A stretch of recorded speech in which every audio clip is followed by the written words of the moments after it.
Hello friends, எப்படி இருக்கீங்க? நல்லா இருக்கீங்களா? எங்கள் வீட்டில் வந்து நான் வந்து ஒரு தொட்டி வச்சு மீன் வளர்த்திட்டு இருந்தேன்.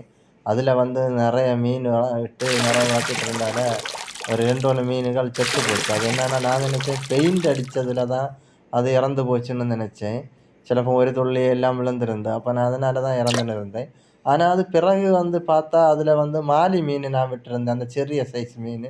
அதுதான் அத கொஞ்சம் கொத்தி கொத்தி கொத்தி அ அத டேமேஜ் பண்ணி சாவடிச்சிருக்கு. தெரியாம இருந்து. பிறகு நான் அந்த தொட்டிய நல்லா கிளீன் பண்ணி, அது நல்லா பாயல் பிடிச்சிருந்து, ஒருபாடு குஞ்சு எல்லாம் கிடந்து, எல்லாம் வந்து என்னால பிடிக்க முடியல.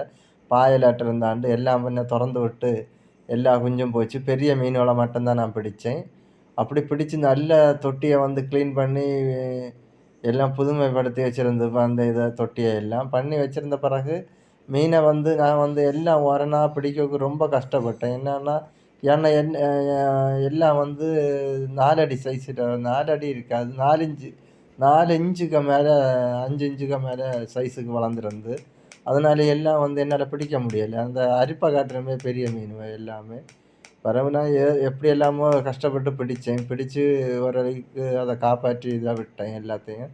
ஆனா இது அதில அந்த தண்ணினால ஒண்ணும் இல்லாத மீன் இறந்து போனது.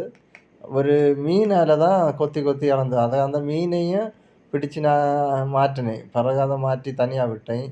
ஏன்னா இந்த மீன் வந்து வேற வேற இந்த பெரிய மீனால வந்து ஒண்ணும் செய்ய முடியாதுன்னு நினைச்சுட்டு தான் இருந்தேன். ஆனா அது கொஞ்சம் கொஞ்சமா கொத்தி கொத்தி கொத்தி கொத்தி அது அந்த முட்டை வயர் தள்ளி இருக்க இடத்துல வந்து அது டேமேஜ் பண்ணி சாகடிச்சுது.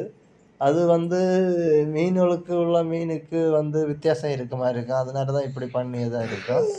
நான் அடுத்து அந்த மீன மொத்தமே மாற்றிட்டு, அடுத்தது பின்ன வந்து எல்லா மீனையும் பிடிச்சுட்டேன். பிடிச்சுட்டு கிளீன் பண்ணேன். நல்லா தேய்ச்சு அத பாயல் எல்லாம் போறது வரைக்கும் நல்லா கிளீன் பண்ணினேன். தேய்ச்சு கழுவி அது வந்து நல்லா இது பண்ணிட்டு, அ தண்ணி ஒண்ணும் போகவே இல்ல. என்னன்னா, இங்க ஸ்லோப் இங்க கிடக்கு. அதனால தான் தண்ணி போகாத்தாட்டு தொரப்பையிட்டு நல்லா தூத்துது.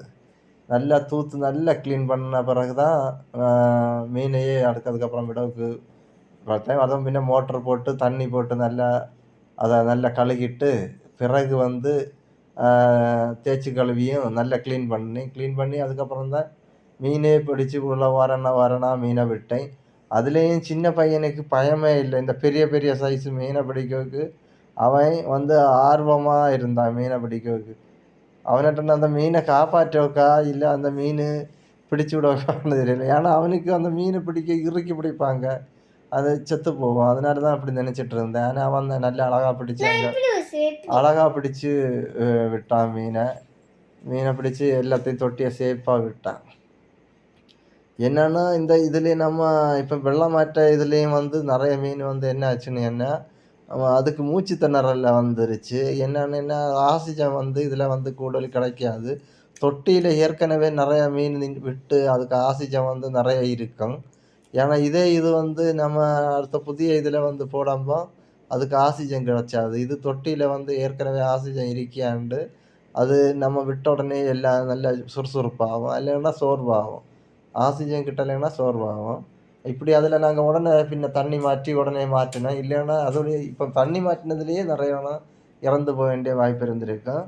அது 2ம் காப்பாற்றி இப்படி போட்டு அத